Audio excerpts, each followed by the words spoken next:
as you mentioned, I mean, any claim is just one data point away from falsification. Yeah. So some of the objections raised to your claims was when Sri Lanka separated from mainland India and they Yeah. put the data somewhere close to 10,000 BCE. How would you like to challenge that?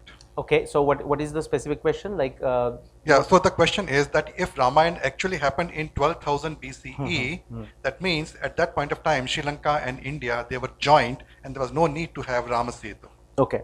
Quick answer is what he's saying is that those land masses, if you look at the oceanography sea level, it goes down down 100 meters or so that these as if these two land masses are connected. So where comes the question of a bridge, the Nala Setu, okay? And what you have to remember, I will just give a short answer, is that while the water level is going down, lot of other things also happen, or when the water level comes up, the bottom of the ocean also changes. There are a lot of tectonic movements going on, local movements going on, and you go back to that video and see it. I proposed 3 different theories, different way the mass can behave, plastoelastic, viscoelastic, and depending on that, it's a complex scenario that we need more research. Now, some people may think of that as a defensive answer for my 12,209.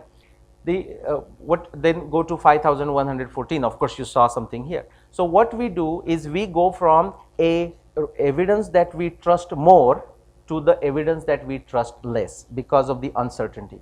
Okay. Now that doesn't mean that evidence is not useful. Many years ago, this is going back 1994. I was giving a lecture in San Francisco, so you can tell I'm giving lectures for a long time. In San Francisco, I was just a small group, and just to give some analogy, I said, suppose a father and a son walks into the room, and if I make 2 sentences, first sentence is I look at the father, and it doesn't matter who I look at, I say, wow, your son looks like you. And or alternate scenario, I looks at the son and I says, wow, that's interesting, your father looks like you. Now the both sentences are correct, frankly, right? But you see the difference between the two.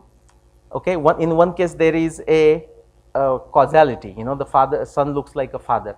So similarly, what in the evidence, I don't know if it's a great analogy, but in the evidence we should go from the evidence that's firmer to the one that's not so firm. Okay.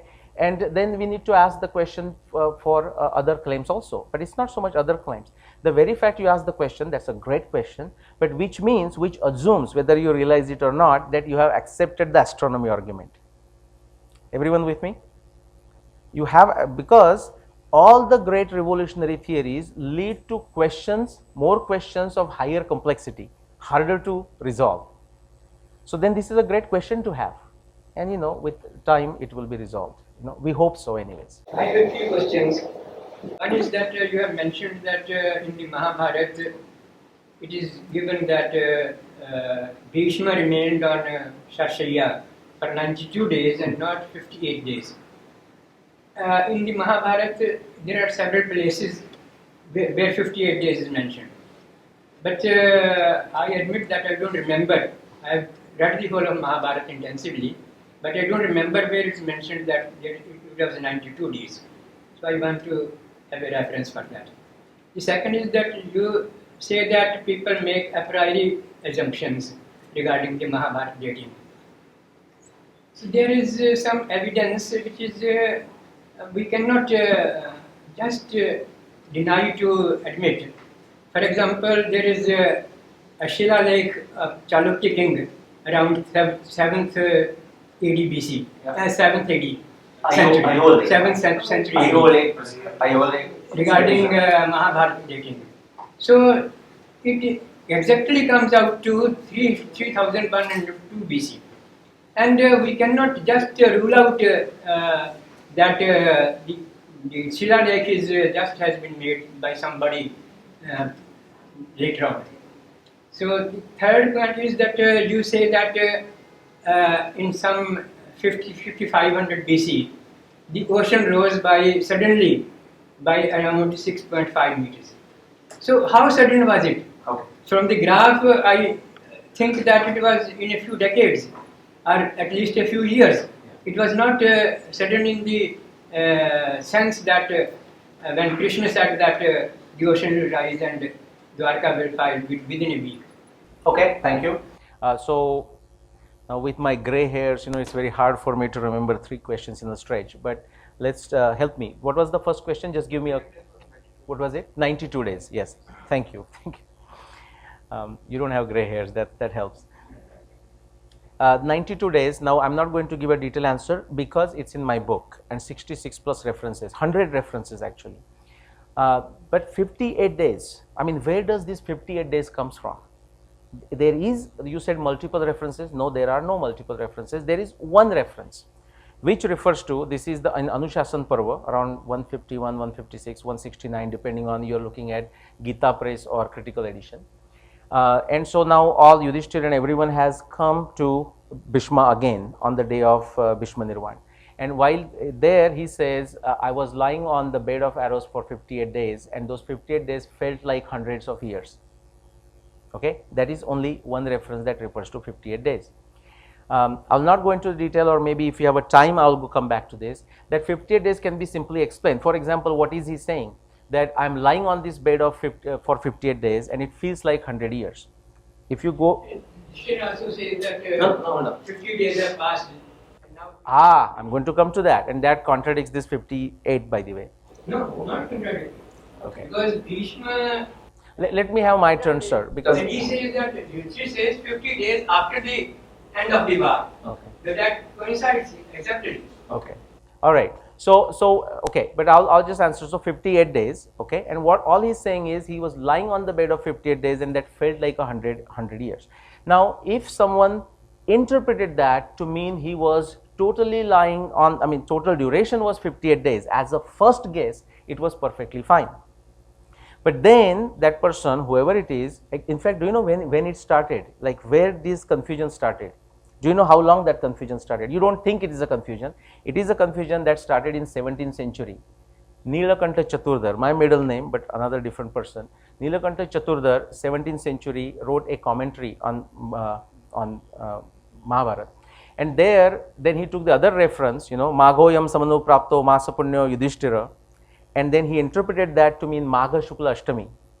Once he did that, then he went back and Kartik Amavasya was also mentioned, was there, Shakra Amavasya. So now he came up with a 58, and now he found a reference. So that's a subjective reference. Now remember, Nilakantha Chaturdhar was taking this task which no one had done in a long time. So he had many things to look at, So just like Newton making a 2 holes for a cat and a kitten, something like he might have forgotten.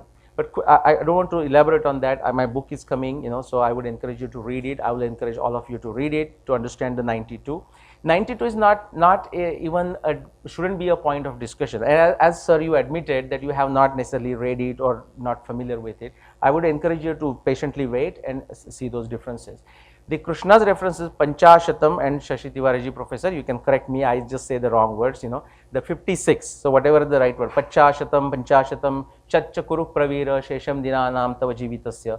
Krishna is saying that to Bhishma, you have 56 more days to live. That is what you are referring to. Fair? Sir? Is that what you are referring to? Panchashatam Chachakuru Pravira, Shesham Dinanam Tava Jivitasya. If not, we'll stop on this question because I don't know what are the references you are referring to.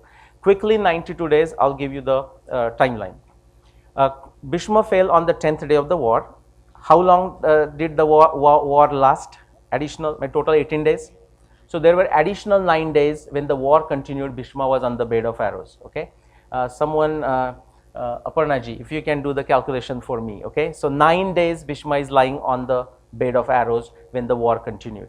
After that, they humbled Ashwathama, like the whole night thing happened. So add one day, but I'm going to be very conservative. Forget that, Aparnaji. Just stick with 9.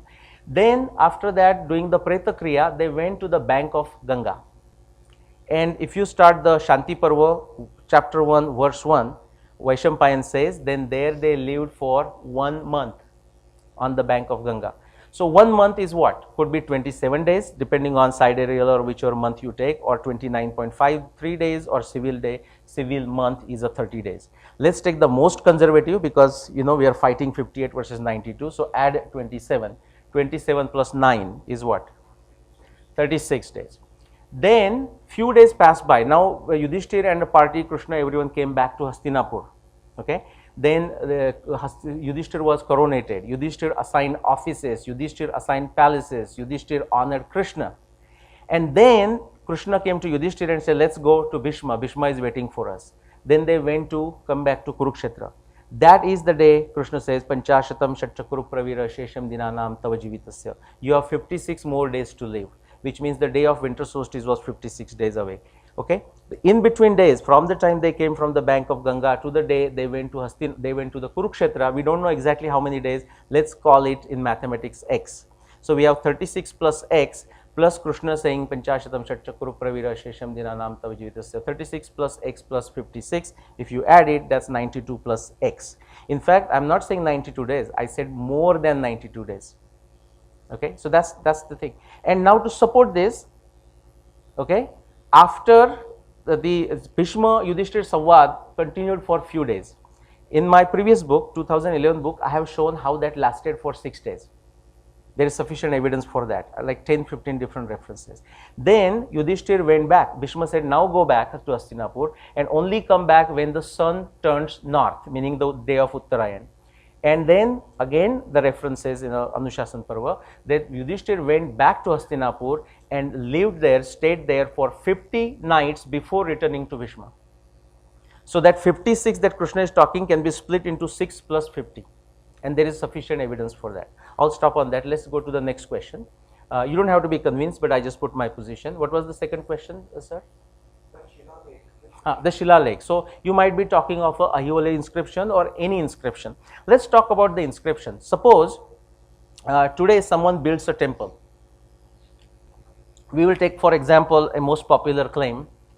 Professor Narari HR, he talks about 3067 BC. He is based in Memphis, Tennessee. Suppose they build a temple there and they want to write the date of when the temple was built in the Mahabharata era. So they decide to go to either me in Atlanta or to Narari HR in say Memphis, but they say Narari HR is very close by, and so they go to him and they say, okay, please tell us what is the Mahabharata timing. So he says 3067. So they add to that 2018 and they add up and they'll say, okay, this temple was built 3067 plus 2018, whatever that number comes, after the Mahabharata war. Suppose that is the epigraph. You follow what I'm saying? 5,000 years down the road, okay, somebody finds that epigraph. Now the temple is buried or something like this, and next to it they find, for example, Apple 8. I don't know what is the latest thing. So they know when the Apple 8 came into being. I'm just making it up, okay, and they also have the epigraph. Now they read this and they say, okay, so Apple 8 was around 2018, and this one is saying those many years ago. Bingo, Mahabharata war happened in 3067 BC. If I made it complicated, I'll make it simple. The epigraph, whatever is written in epigraph, is the understanding of someone or of the society or whoever of that time when they wrote the epigraph. Okay, so it captures so now we should, okay, why did someone think like that? That is a good question. Okay, another point slightly to that, the epigraph, when we look at this Ahiole inscription, for example, it's not as straightforward as people think. For example, if there is a mention of a Shaka or whatever it is, now the question is which Shaka? Please, I will encourage you to read the work of Vedavir Arya. Now these days he is in Delhi. You can invite him and have Vedavir Arya speak about it. Like Shaka, Shakanta, there is a difference of 600 years. Okay, so which Shaka? There is a Vikram Samvat and another Samvat. So there is nothing as clear as you think until you get into the ground and start looking at the evidence.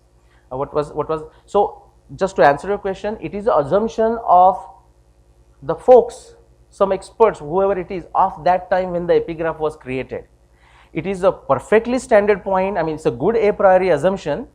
So for example, based on that 3102 BC, it's perfect initial as a starting point. I'm not against a priori assumption. It's a perfect assumption. But what would be the next thing that you will do? Now you say, okay, so 3102 BC or 3138 BC, whatever it is. Now let us see what Mahabharata has to say, and does it match with the Mahabharata evidence? Let me assure you, not even a single reference, not just astronomy, any other reference from Mahabharata will ever lead you to 3102 BCE. Not a single reference. Okay, and what was the third one? How quick was the rise? Oh, how quick was the rise? Great. That is a great observation, which is to say it wasn't sudden.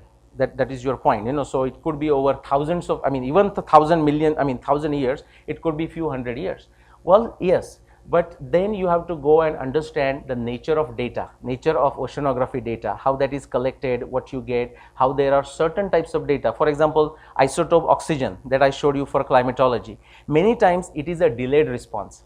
If you look at the Greenland cores, sometimes it is a what you call the other one, the predictive response. Before even actual event happens, something starts happening. Okay, so it's going to lead to a global warming. Certain oxygen isotope starts changing before actually you estimate, you detect it, which means sometimes the signal can get spread. So that is a great point that you are saying. But what was my point? That's why I specifically said I cannot show you the graph of oceanography, even the CRE events, because there are 3 CRE events. Any one of the events can be claimed for Dwarka. Are you with me? But I am saying, why did I selected CRE number 3 for 5600? Because I have independent evidence from another discipline of science that allows me to claim 5561 BCE, and now I am bringing this as a corroborative evidence. Corroborative evidence does not prove anything. By the way, in science there is no proving or disproving. It is only corroboration, which means tends to support, and it is a falsification. You can falsify existing theory. You can never prove any specific theory. None. Thank you. We agree with the dating you have arrived at, Yeah. say around 5000 BC for Mahabharata and 12,000 BC for Ramayana. So then Vyavasat Manu should be around 15,000 years still back. Who? Which Manu? Vivaswan and Yes. Manu. Because there are only around 30 generations from Ramayana to Mahabharata and more than 60 generations from Manu to Ramayana. Okay. So that means Manu existed around say 20,000 to 27,000 BC or something like Okay. So I will not go into a specific date for the Manu, but I'll just pick the genealogy what he said. So for example, 28 generations between Ramayana and Mahabharata. Okay. Now when it comes to genealogy, I mean, guys, I would encourage each one of you to take that genealogy as a subject and study it. Okay. I mean, it's great to do it. If you look at Matsya Puran, if you look at Harivansha, every time the genealogy is mentioned, these two, because the verse appears, it's very clearly stated that these genealogies, the kings that are mentioned are pradhanyanya, you know, the only prominent kings are mentioned. So the list is not complete. In fact, if you take one from Bhagavad Puran, if you take one from Harivansha, if you take another from this, you find sometime in the one list the 2 kings, but you go to another list and between those 2 kings there are 6 kings. And the list keeps on adding. So what may happen is, as the more and more genealogy evidence comes in, the list will get added, but we have never assurance that we have the whole list. Even if we have a whole list, we don't have the average, not forget average, the actual age for each of the king.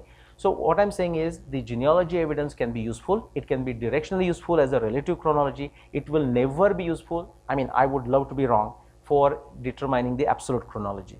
Okay. So all I would agree with you is that the Vivasvat Manu, definitely before 12,000 BC, I mean Manu and then Ikshvaku and so on and so forth, only to that extent. How far back, I mean, you are okay to take a guess. I don't have a guess because I don't have evidence to claim any number. Many people tend to believe that Mahabharata in its original form had just 12,000 shlokas or verses. But I hope you understand what I'm trying to say.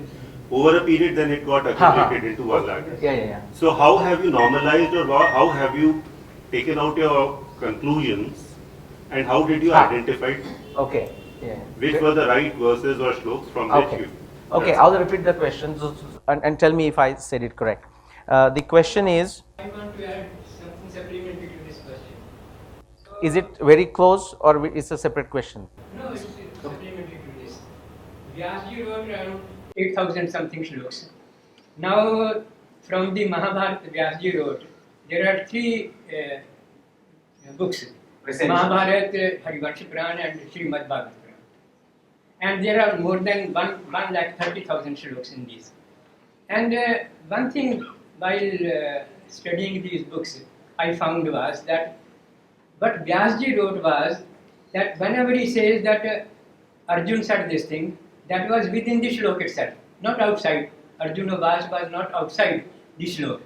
And if we remove those shloks, which say Arjuna was and the shlok doesn't say Arjuna was, and if we remove those shloks, we get only around say 20,000 or something, and it is easy to find the deer shloks out of the 130,000.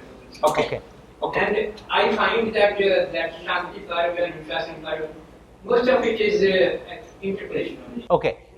No, very good. Okay, although that was more like a comment than a question, but he made a very useful comment. Okay, and I'm going to combine that with the question that you asked. So the question is, it appears, or there are claims that initially it was written as a 12,000. You said the number, okay, but you know many people also say 8,800. Let's go with the 12,000 or 8,800. Then it expanded to 24,000, then expanded to 100,000, then add Harivansha, and you said Bhagavad Puran. Let's even remove Bhagavad Puran from that, okay? Just remove, because I don't think it's just a connected, then it's a Purana. At least Harivansha is a Purana, but it's also considered at least a Khila Parva. Okay, so now the question that you asked is how do I decide out of this which verses are real and which one to trust and so on, okay? Great question. In fact, when he said simple question, I said that's going to be a tough one, you know. Okay, first thing, let's get rid of the myth and false knowledge, false information that is being spread and reiterated. There are no versions like the way they are claimed. Okay, there are different versions. For example, there is a claim that 12,000 verse long. Now, who uses that? I think Vedavirarya. Are you quoting Vedavirarya? I don't know where that 12,000 comes from, but there is a 8,800.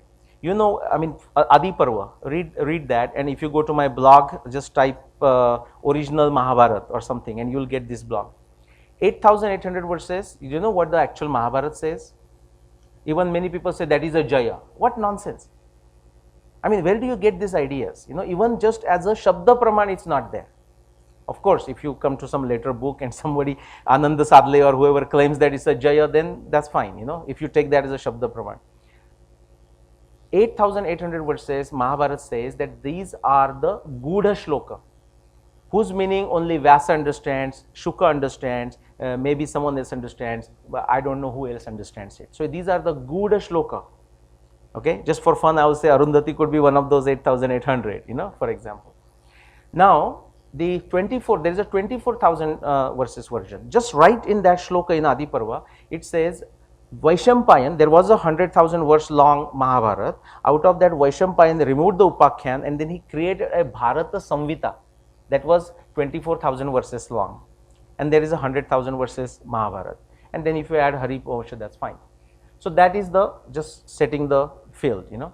Now, how do I decide which is wrong and which is right and which one to trust? And now, sir, he added that in his opinion, I talked about the opinions, you know, here. In his opinion, Shanti Parva and Anushasan Parva are later on interpolations. Fair? Do I represent your position? Fair? Okay. So, how did I start? I mean, if I say Shanti Parva, they are interpolation, I shouldn't go there. I said, you know what? Suppositions, you know, the assumptions, you know, assumptions can be made without supposing them. That is science. Assumptions can be made without supposing them, meaning supposing them to be true. You can make an assumption and test it and then come back. So what happens is, I made an assumption that the entire Mahabharata that I have access to, the 18 Parvas, whatever the current version, you know, Bhandarkar, Gita Press, doesn't matter. It really doesn't matter. That I am going to take as the Mahabharata. If something is interpolated, what do you expect? It will fall out.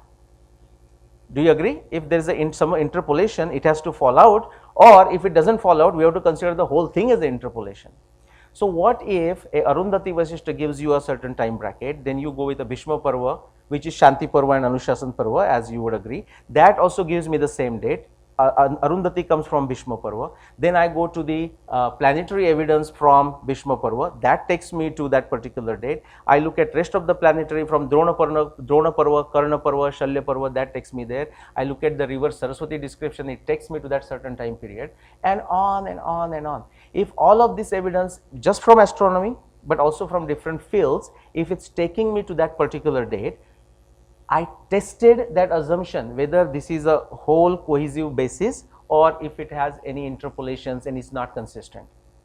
So if you think these are interpolations, I would encourage you to look at my work, I mean the first book 2011 or Bhishma Nirvana, and say how it is inconsistent. I mean, even if they did interpolation, they have to be very smart. okay, because Bhishma Nirvana references, do you know where they go from? Bhishma Parva, Drona Parva. Do you know how big these books are? Karna Parva, Shalya Parva, Sauptik Parva, Stri Parva, Shanti Parva, Anushasan Parva, and actually goes to Ashwamedha Parva, 9 Parvas out of 18 Parvas. Okay. So, if there is a claim for interpolation, we are making a claim for the entire Mahabharata as an interpolation. Fine with me. Does that answer your question in the back? Yeah, just wanted to mention something about this interpolation thing. You must be aware of the Science work by Adluri and Bagchi, and they take this specific point about interpolation and basically debunk it as something that arises later on from colonial scholarship and so on and so forth. So they don't give a lot of credibility to it. It's a corroborates at least what you're saying. Yeah. Now they take a slightly different approach. Now I saw their sentence about what they think of history or chronology, you know, and from help me with the name, the person who took their interview, Srinivas interview, there was one sentence that I copied and I kind of use it, and I say, you know, unless they add some esoteric meaning to it, Adluri and Bagchi, their whole sentence I accept as true. I mean, their claim, you know, I said perfectly fine. They may choose not to focus on chronology, perfectly fine, you know, and nothing wrong with that. But if there is some hidden meaning in a sense of, you know, I mean, I hear this kind of discussion, you know, California controversy, you know, I was involved, and some discussions where they say, oh, well, it is historical, but you shouldn't look for history. But that doesn't, it is historical, but, you know, people confuse with history. Now, that doesn't mean there is no history. I don't know what people are talking. Okay. So, I mean, if you don't want to look for a chronology, perfectly fine by me. But, you know, there is nothing that you can stop. I mean, if there is a history, then there is a chronology. The question is whether you can identify it or not. We may be successful, we may not be successful. We may be right, we may be wrong, but people can always attempt. I really liked your talk. It was very illuminating, and I want to read your book. I am not a person of science at all, so a lot of this is quite a strain to speak. But my question is more with regard to an external audience. Now here we are sort of discussing and arguing about various points and various things that you take up. Generally, if I may be wrong, you are living in the US, but what my understanding has been of external audiences is that they tend to look at, and even in India, the terms that we tend to use for our own epics, which is our history, is mythology. It's never taken it seriously. So when you're talking about these dates and these, you know, inconsistencies which are coming, which have been pointed out, how can it be proven so effectively by the methods you're using, which are actually very scientific and very good? That's one question. And related to that is also, in addition to all the streams of science that you're using, are you also looking at flora and fauna and genus of species? Do you think that would also be a good way to corroborate? Okay. So let me see if I understood the first question. So how do we prove, so the Western audience, for example, Western Indologists using these methods? Okay. I mean, what I did, I'll give the same presentation, no change, in fact. Okay. Now, if a person is sleeping, if he's a Kumbhakarna, very hard to wake him up, but in general, not very hard. But what if the person is pretending? Then it becomes tough, you know. And my point is, I mean, if they are in an important position, then we should slap them and try to wake them up, no matter where they are. I'm just joking, of course, but I don't mind slapping, you know. Okay. Yeah. Okay. On the other hand, I mean, that's fine. On the other hand, I find that there are many people, I mean, all around the world, I'm not just saying Indian people, who are very interested in knowing about this. I mean, there are many and we are not reaching them. So why not just focus on them? Let's leave them aside. And what was your second point? Oh, yeah. So paleobotany, I mean, there are few researchers who have already looked at paleobotany, like Ashoka. For example, the Ramayana has a Ashoka fluorescence, and I did some work like finding out their timing of inflorescence, you know, exactly when they happen, April right now, and just matching that time. Actually, there are many inflorescence, for example, Ashoka, a specific Ashoka flower. So that can be done. I don't have a time here, but the 12th one where I listed a lot of things, one of the thing is paleontology, and even the individual with me in the car was paleontologist in some sense, but that's not what he did. I'll give you a quick example. When Hanuman goes to Lanka, there is a description of course there are a couple of descriptions, but one time it is a dream, so let's skip the dream. But Hanuman goes to Lanka and he's searching around, and he sees the Pushpak. I'm not going to go to Pushpak. We'll talk of Pushpak and Jain Narayikar if it required, you know. But he sees elephants with 2 tusks, 3 tusks and 4 tusks. Okay. Actually, I have a picture. Now that could be a genetic aberration, but I have a picture with a elephant with a 3 tusk in our times, but that could be genetic aberration. Now that goes into paleontology. Now someone, if you are expert, tell me that there were elephant-like creatures going back to Pleistocene and before, Gomopothere or some such name, you know, I don't know how to even say it, but who had 4 tusks, for example. And you know, people say, oh, but that was millions of years ago. Again, we looked at the archaeology evidence and how sometimes it is misunderstood. Well, yeah, they were millions of years ago, but who said that they were not there 15,000 years ago? Now, this is not my argument, by the way. I wouldn't make such a vague argument. Quaternary, I mean, you can read the paleontology. So suddenly, you know, what happens is, now forget astronomy. I go and I have this book, you know, this thick book on this. And actually, I found the evidence for this Gomopothere or whoever with the 4 tusks, not in North Africa or Siberia or somewhere this, in Southeast Asia, not India, but in Thailand, in Indonesia. So, okay, I mean, you know, Ravan can put them on a boat and they can come to Sri Lanka. My point is, these are fossil records, by the way, okay, for elephant-like creatures with the 4 tusks. And what is their timing? 9,000 BCE, 12,000 BCE, 15,000 BCE, 18,000 BCE. And now someone will jump at, but how do you know? I don't need to know. In science, I mean, if I have a claim for 12,000 from an independent science, and now I have from paleontology, I have a corroborative evidence. I mean, even if this Gomopothere, whatever, with 4 tusks was found in North America, I would take that evidence. I'm just lucky in this case, they are in Thailand and Indonesia, but I'll take it. Long voyage, you know, the North Pole Star is there, you know, just can guide us. Brahma Rashi, Vishuddhasya, Shuddhasya, Parimarshya, Archishmanta, Prakashate. Brahma Rashi is the pole star, very bright, you know, they can take a long voyage and still come here. So paleontology evidence is there, paleobotany, many people are studying it.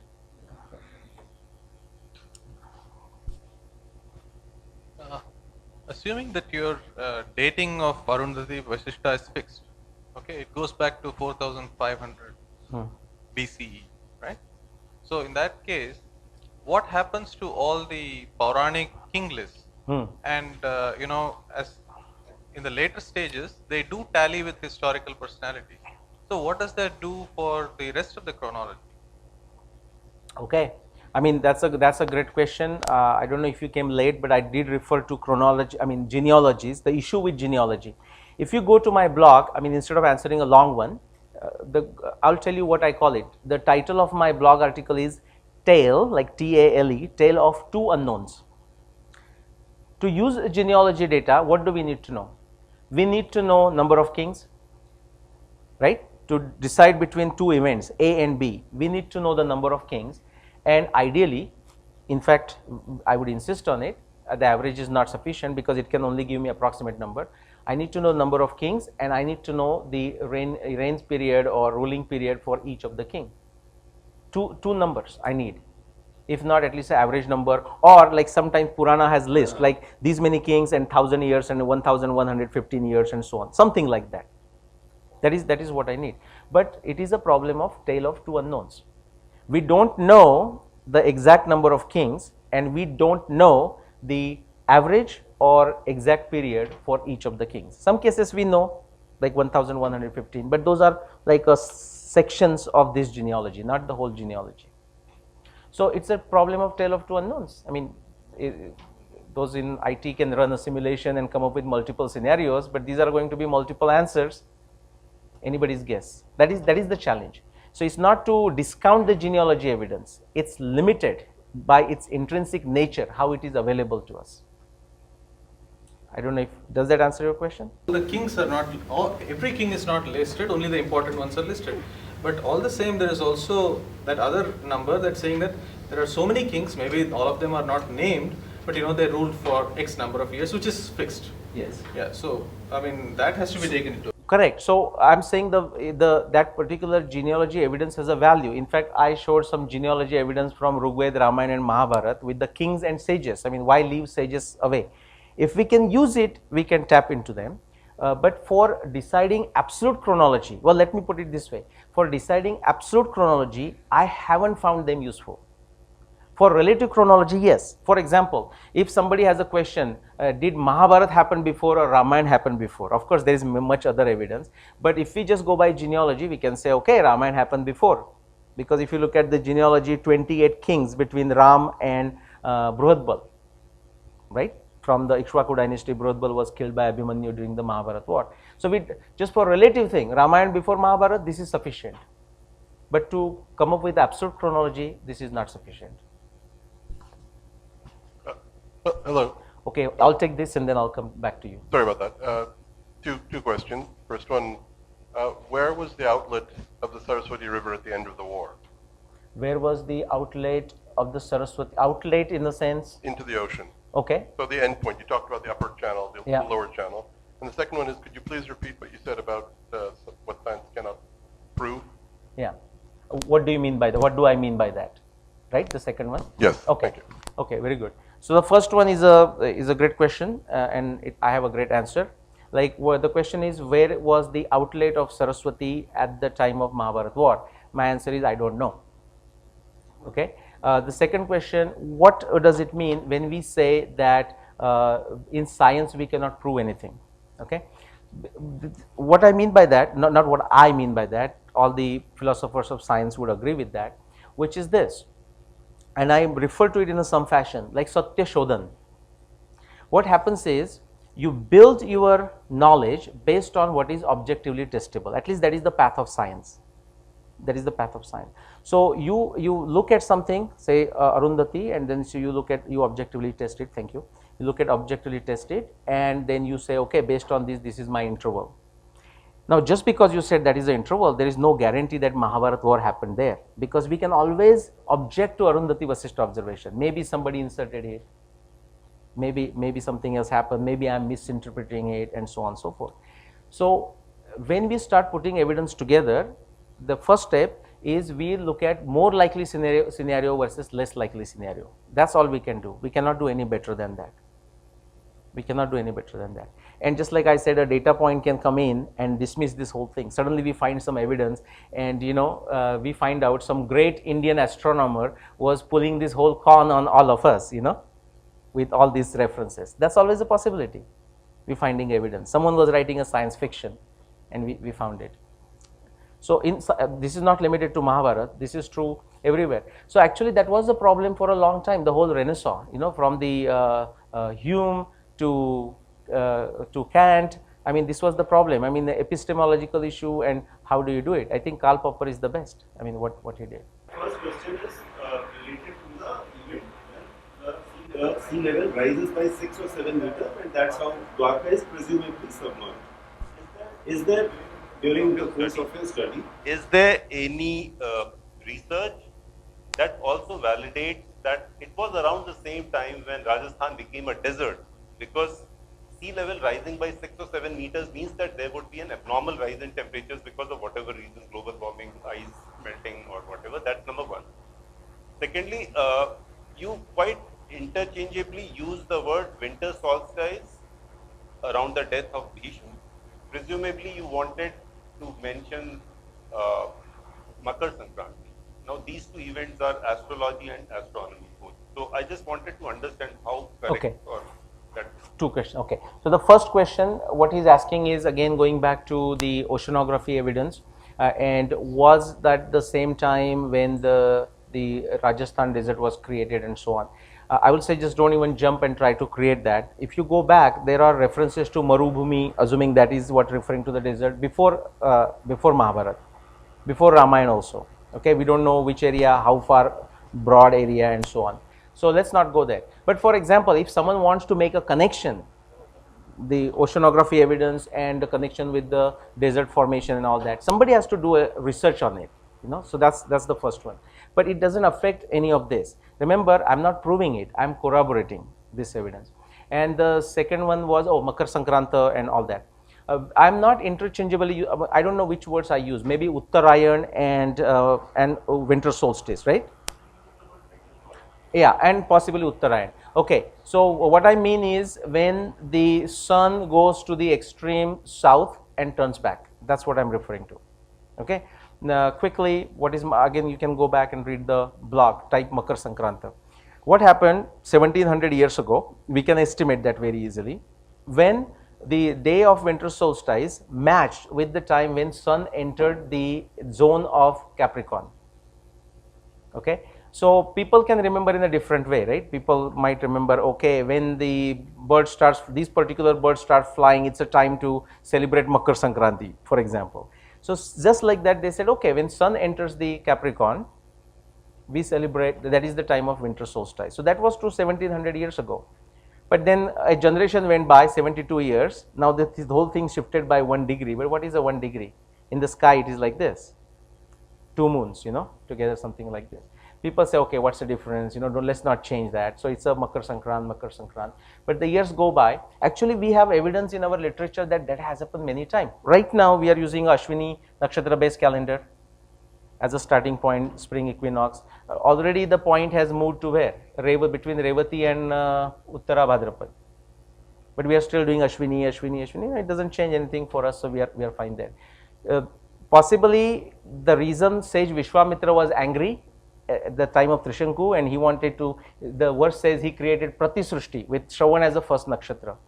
I mean, we can talk that another time, but the explanation is 15,000 BC, when the Abhijit fell down, like became a pole star, I mean started becoming, going away from the ecliptic, that's when the correction was made and Dhanishta was given the first position. That's what Mahabharata says. Another 1000 years go by, now the summer solstice is near Shravan, but no one is, they say, oh no, Brahma made the change, you know, whatever that was, it's a metaphor. But now nobody is willing to change. So sage Vishwamitra is saying, please make a change, nobody is listening. He said, you know what, pardon my language, hell with it, I'm starting another calendar, possibly. Now, is this something just a guess? It's not. Like in our times, you know, Shankar Balakrishna Dikshit, they found some of the anomalies in existing calendars.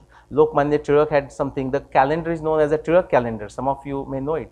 Tilak started a different calendar, Nirnay Sagar and all of those. There is a variation. In Maharashtra, many people follow Tilak calendar. Not many, but there is a small group that follows. So what happens, depending on when the Adhik Mas is, okay, the intercalary month, sometimes their Ganesh festival happens before or after, and then they come together for another one. You know, sometimes their Ganesh festival is together and they split for the Diwali. Okay, everyone else is playing the firecrackers, they are calm, you know, they are playing firecrackers, everyone else is calm. I mean, these things are happening in our times too, you know. So these are the corrections, but nothing to do with, no, so I'm not using in a different sense. The 14th January is a issue because we have not made a correction. Okay, what correction we should make? Should we make a correction? That's a celebration related issue, you know, nothing to do with what we are doing here. Yeah, I know that we do not have evidence going beyond or earlier than 1 lakh or 1,50,000 years. But this is just, I'm curious, what do you make of those claims like Ramayana is 9 lakh years old, Rama ruled for 11,000 years, considering that the Rishi Munis or Vyasa who wrote those scriptures were not on dope, they were people who knew, they were the realized souls. So what do you make of these figures? Okay. And second thing is, during my college days, I had read this book called Vayam Rakshamaha by Acharya Chatursen, and you know, he had, after great research, mentioned that Kshira Sagar, where Vishnu lived, was somewhere close to Iran. It was a sweetwater lake, and then Vishnu and Hiranyakashipu walked somewhere in Armenia. That was the first place where Hiranya or gold was mined. Tripura versus Tripoli, Maya Danav and Mayan civilization, all that stuff. So is there some other evidences going on whether actually our scriptures refer to events which have happened in South America, North America and all those places? Okay. Yeah. I mean, you have packed so much. I don't know how to unpack it. I'll try. What was the first one again? Guys, I'm getting old. Okay, so some people think millions of years.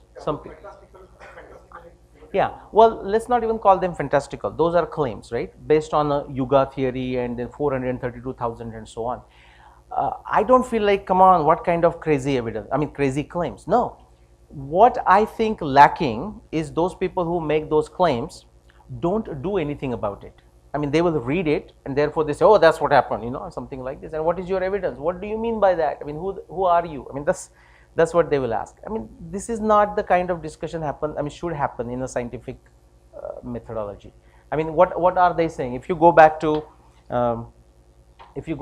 this here, okay, I mean, there are many, and then you talked about these people talking about Ramayana happening in Afghanistan or here, okay. So where does their claim stands? Now, I'm asking a very serious question, okay. So somebody says 460 whatever, a million years ago, okay. Where does that, I mean, here, you know, somewhere we draw the inference. Are you with me? Somewhere we draw the inference. So in their inference is Ramayana happened a million years ago. So that's here, okay. Now what is the evidence? I'm not saying that there's no evidence. They might say, okay, here is the definitions of Yuga, Kali Yuga from some Puran, fair? So they fill this here, okay. What is their theory? Really help me. There is no theory.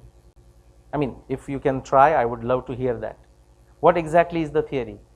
What will they say? For example, we can help them. We says, you know what, the Yuga theory, the Yuga knowledge can be used to estimate the chronology of Ramayana, something like that, possibly. Okay, so start looking, testing the Yuga knowledge. Why? Goes back to the same. Why did you pick that reference and why not the other 29 definitions of Yuga?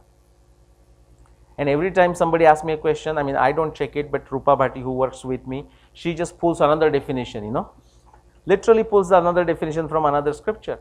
In 1 year, there is a reference, and Vinodji might know, there is one reference that 1 year has 4 Yuga. I mean, she has pulled that reference for me.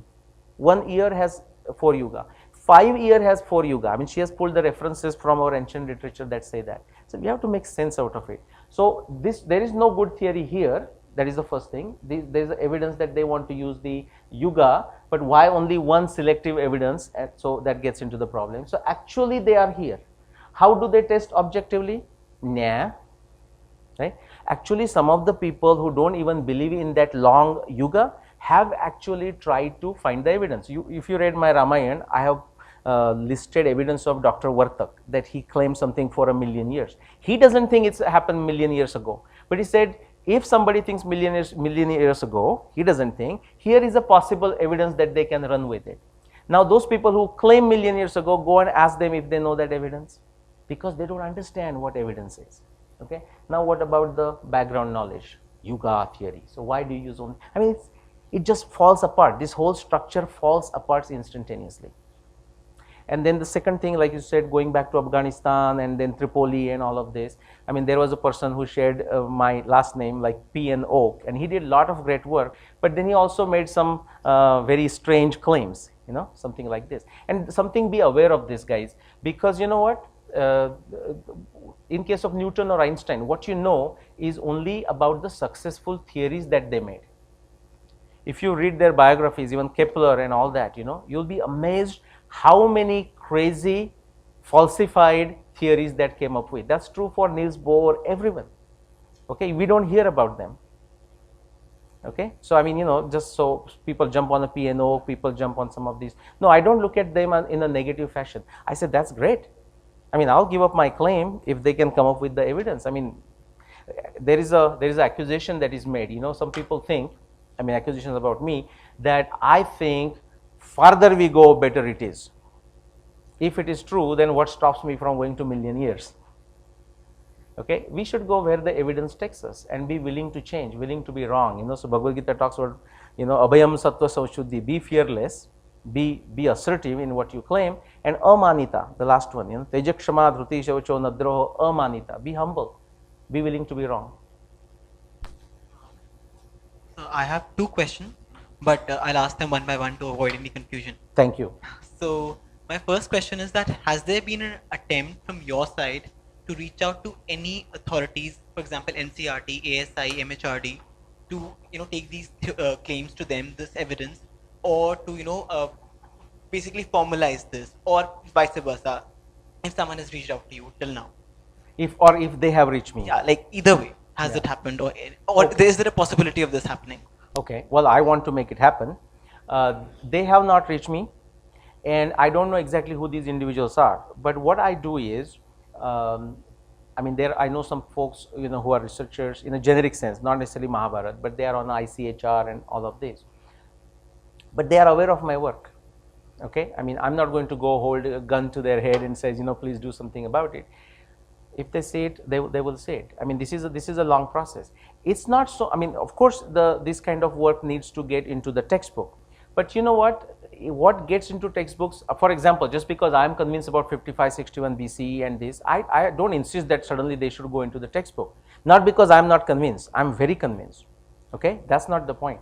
But I mean, as soon as I put it, there will be these all various people. But we can still move the narrative. We can start talking, so okay, all right, this was that we thought, but now there are these many researchers. I mean, that's the language. I don't know if anyone, I mean, Sankrant, I don't know if you are copied on the California controversy, that email. But there I suggested, for example, let's say what we have. So for example, the traditional claims, they range from 500 BC all the way to 7300 BCE. Then split them, that these claims are based on this, the other claims are based on this, and leave it at that. I mean, still that is a progress. From people thinking like Hopkins from Harvard thinking, no, he passed away, thinking it's 480, written 400 BC to 480. And why? Just like Sheridan Pollock, because he thinks so. Very self-evident. So we can still make progress, but I have not approached, not in a direct way, and I don't think that's the right stage yet, So. Okay, and my second question is a bit personal one. So I have, I think, attended 2 or 3 of your talks now, Astrogen itself. And I just wanted to know, I think you've been giving lectures since the time when I was not even born. So when was the time? Oh, I don't like sorry that. Sorry if that makes you feel a bit more grey.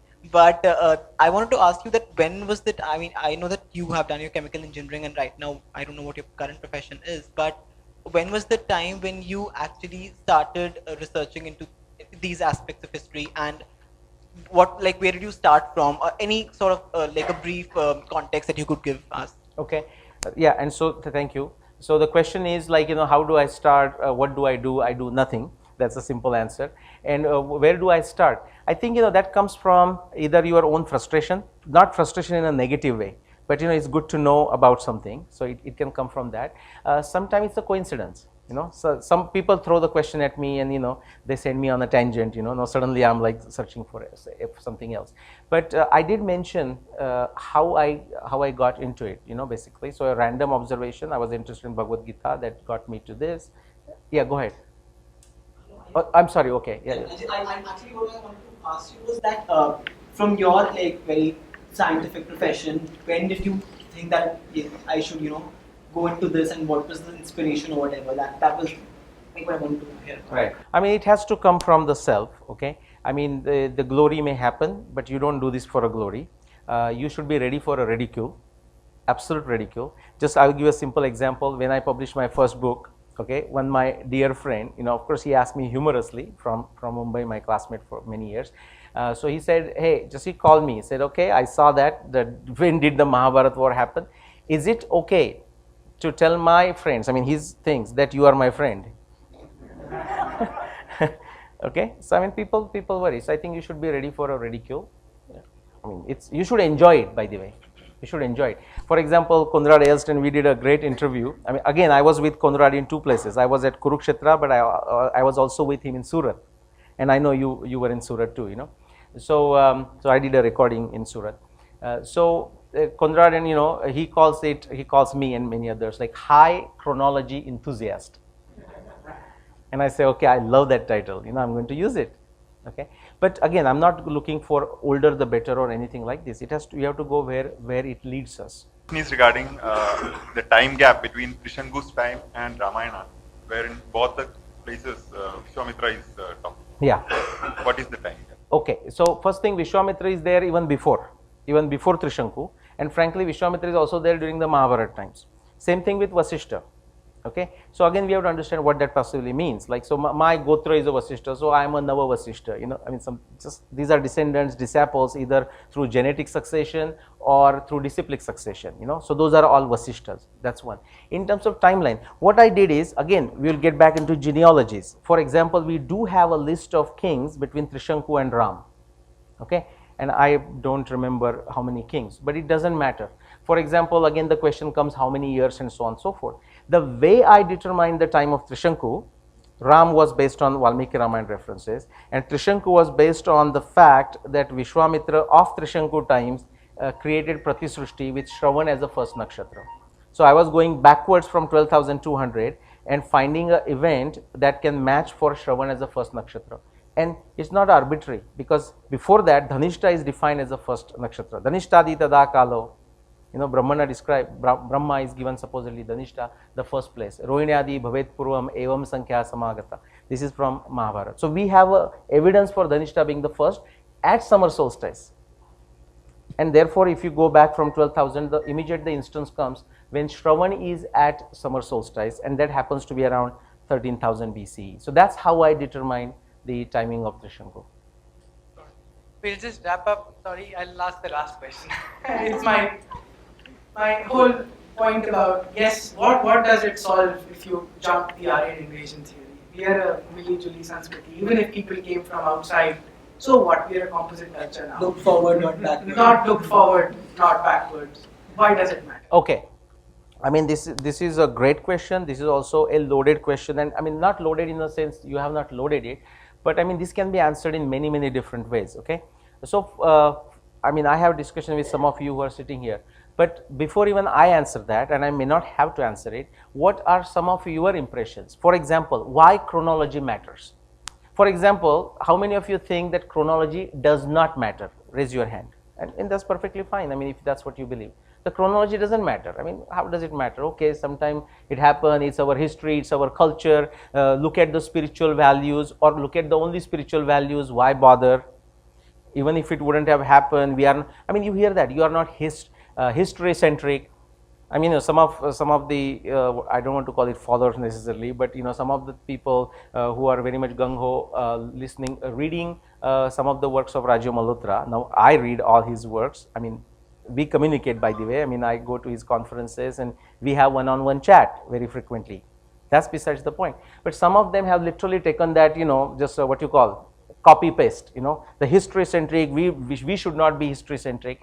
To the extent some people even worry that I have created on Facebook a group called Archaeoastronomers Akhada. Okay, the closed group right now. And some people said, okay, but here is my worry. What if the Western folks or whoever, the anti-breaking India elements, grab on these and they use the astronomy evidence and try to prove whatever theirs is? I'm saying, welcome to the party. Okay, this is guys. I mean, in fact, no, many of the. I mean, take David. What's his name? The Brown University professor. I mean, who thought Greek was before us? David Pingree. Okay, I mean, yeah. So his student Kim Flower. I mean, she was just there in Gujarat for Michel Danino's math conference. I sent the book to her. I invited her to critique it. I did a criticism of David Pingree, her guru from Brown, about the Kritika, the rising deist. And I said, okay, these are the 4 things I have written. Critique it. No answer. So I said, welcome to the party. But these things we don't have to worry about that. I mean, even we think that is a problem. Okay, we are not clear. Now, why do we need chronology? I mean, can we do without it? Well, guess what? If there was no lunisolar calendar and therefore we couldn't do anything with it, or we couldn't dig River Saraswati and couldn't find this evidence, there was no science, we would have lived just fine. I mean, that's not a question. But if a certain discipline of science exists, we should use it. And but I haven't answered the question, why chronology matters? What do you think? Any one of you who want to comment? Why chronology matters? Chronology of Indian civilization. Sankrant? I think it matters now in some senses more than it would have. At one point, both those things can be held together. If you look at from an Adhyatmic point of view, both the Ramayana and the Mahabharata, and Balu mentions this in his book also, which is that at some point, the history of Ram doesn't matter to the truth of Ram. So the Ramcharitmanas can be enjoyed, can be read, it can change our lives, it can have all that impact, and it doesn't even matter if Ram existed or not, right? So the truth of Ram is in some senses beyond history. But when we are living in the present world, where there is a framework which is taught to us, and this framework is based on false knowledge, and that framework causes increasing friction in society. It's used by all kinds of forces. It is imperative that at least we get to a right framework. Yeah. You know? Pardon me? Yeah, Tamil nationalists or, you know, the Dalit groups who are saying, oh, I mean, the British, in some sense, it was nice for them because they were just the next invaders. Everybody was an invader. The Aryans were an invader. Everything came from invasion. And so, you know, it's a nice way to legitimize yourself. But now that we have that structure, and some people take it very seriously, and people, you know, in the theory of caste and the theory of all these things, we need to at least get back to a sensible history. So I think in that sense, the chronology work is really, really important. I do believe faith is more important in a sense, because all the other mainstream Semitic religions really don't have any evidence, if you look at it, for any of their founders. Yeah. And they have a lot of inconsistencies. For example, even the birth of Jesus Christ, which is supposed to be in December, but you have the shepherds out there. That's not even logically possible for anyone who's lived in the Middle East, for anyone to be sleeping out in winter, Yeah. which is how it is in the desert. So they are not making any attempts to prove anything, and yet have this whole fiction which is built up.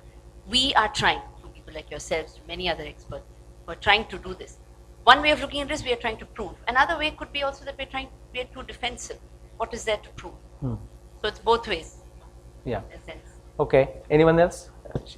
Shashiji, I'll come back to you. Okay. Yeah, according to me, the date of Ramayana cannot be the date of Ram, and similarly the date of Kaurav Pandava and cannot be the date of Mahabharata. So we have to fix two different dates. So are you fixing the chronology of texts or the events? Okay. So, I mean, what you're asking is totally different related to why it's important, but because you ask, I will answer. So, what Professor Tiwari is thinking is that the timing of actually writing and the events is not the same for Ramayana, not the same for Mahabharata. Now, that is her claim, okay? My claim is that they are same. So, sometime you and me should do a debate, okay? So, that's what it is. Anyone else like on commenting why chronology matters? Okay, we're all time. All right. Well, let's take a permission. You know, I mean, you just want to comment or question? I wanted like why chronology matter. Like till my generation, we believe what has been told to us, that there was a Rama, there was a Krishna. All these things were told to. While I was studying in class 6, NCERT books. First time I read it from my own eyes, in somewhere around 70s, that Mahabharata happened before Ramayana. This was in the NCERT books, class 6th. I'm a last batch of higher secondary. Yeah. Now, this is why it is required. Chronology is important, number one. Correct, in a correct perspective. Secondly, I believe in the chronology, but my son, my daughter, they don't believe in these things. It is more important now that at least these evidence should not get lost. Very good, thank you. And so, I mean, we have to stop because of time.